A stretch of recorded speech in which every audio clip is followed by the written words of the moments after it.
বাংলাদেশের অন্যতম প্রধান ধর্মীয় এবং আর্থসামাজিক উৎসব কোরবানির মৌসুমে আমরা ইতিমধ্যে প্রবেশ করেছি।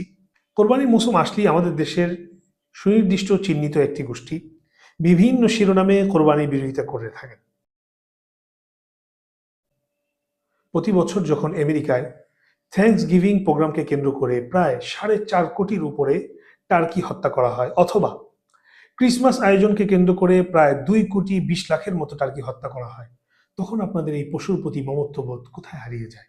আমি আপনাদের কাছে আরও জানতে চাই, বছরব্যাপী beef burger, pizza, chicken biryani, beef biryani, mutton biryani সহ আরও যত ফাস্টফুড আইটেম রয়েছে, এই সকল খাবারের বিষয়ে আপনারা নীরব কেন?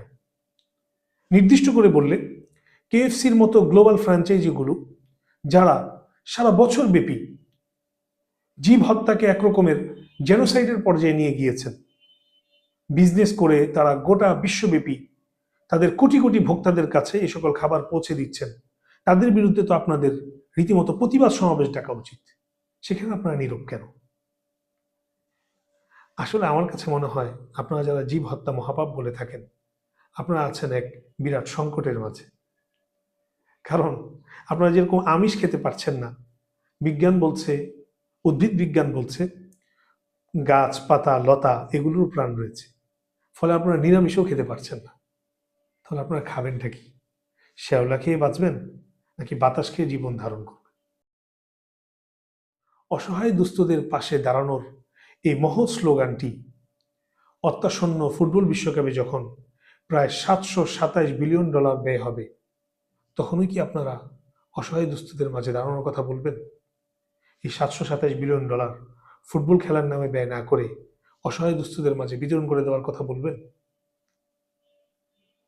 প্রতি বছর এন্টারটেইনমেন্টের নামে হলিউড, বলিউড, ঢালিউড সহ সিনেমা ইন্ডাস্ট্রিগুলোর মাঝে বিপুল পরিমাণে যখন নাটক সিনেমা প্রস্তুত করা হয়, শত শত কোটি কোটি টাকা যখন সেখানে অপব্যয় হয় সংস্কৃতি চর্চার নামে, তখন তো আপনারা বলেন না এই টাকা এখানে ব্যয় না করে অসহায় দুস্থদের মাঝে বিতরণ করে দেওয়াই উত্তম ছিল।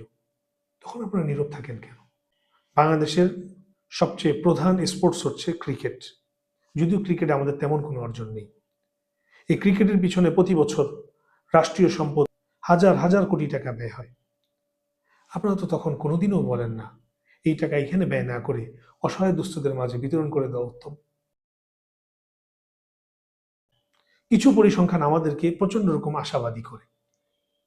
আমরা যখন দেখি এদেশে প্রতি বছর প্রায় কোটির উপরে কোরবানির পশু আমরা জবাই করি, এবং এই কোটি পশু জবাইয়ের যে চাহিদা, এর সম্পূর্ণটুকুই আমাদের দেশীয় খামার বাজার থেকেই সম্পন্ন হয়ে আসছে।